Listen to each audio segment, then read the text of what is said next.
అందరికీ నమస్కారం. సో వెంకటేష్ గారిది కలియుగ పాండవులో ఒక డైలాగ్ ఉంటుంది, వి ఫర్ విక్టరీ అనేది పాత సామెత, వెంకటేష్ గారి విక్టరీ అనేది 2025 సామెత. So thank you Anil. Venkatesh గారి విక్టరీని మళ్ళీ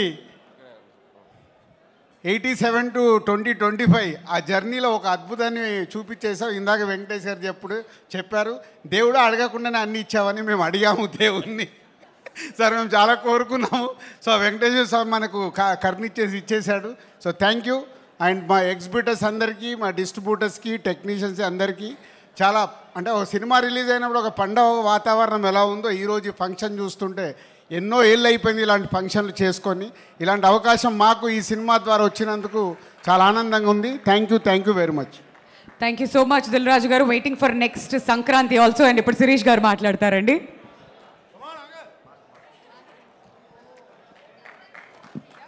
గుడ్ ఈవినింగ్. Thank you. ఇక్కడికి వచ్చిన మా ఎగ్జిబిటర్లకి, డిస్ట్రిబ్యూటర్లకి, మా ఆర్టిస్టులకి, టెక్నీషియన్స్కి, ఇంతటి విజయానికి కారకులైన మా పిఆర్ఓలు వంశీశేఖర్ గారికి అందరికీ thank you very much.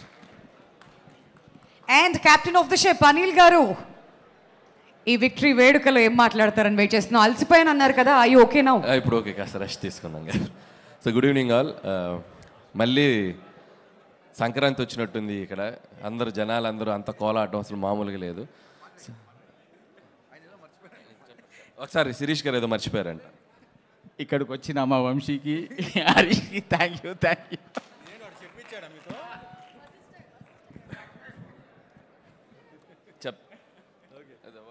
వశిష్ఠకి thank you. So Sankranti మళ్ళీ వచ్చింది అన్నట్టు ఉంది ఈరోజు. సో January 14th నుంచి ఆల్మోస్ట్ 3rd వీక్ అయిపోయి 4th వీక్లోకి ఎంటర్ అవుతున్నాం.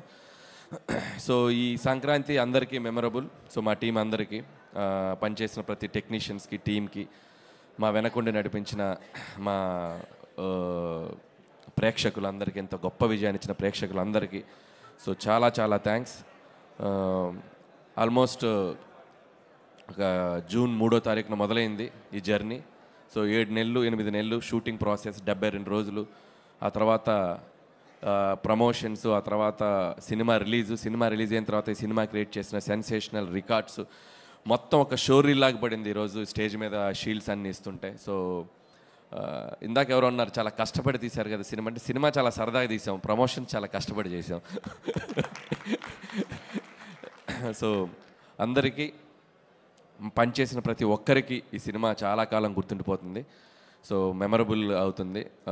సో ఈ అందరి గురించి చాలా దాంట్లో మాట్లాడాం, మా టీం అందరి గురించి. సో జస్ట్ ఇంత పెద్ద హిట్ ఇచ్చిన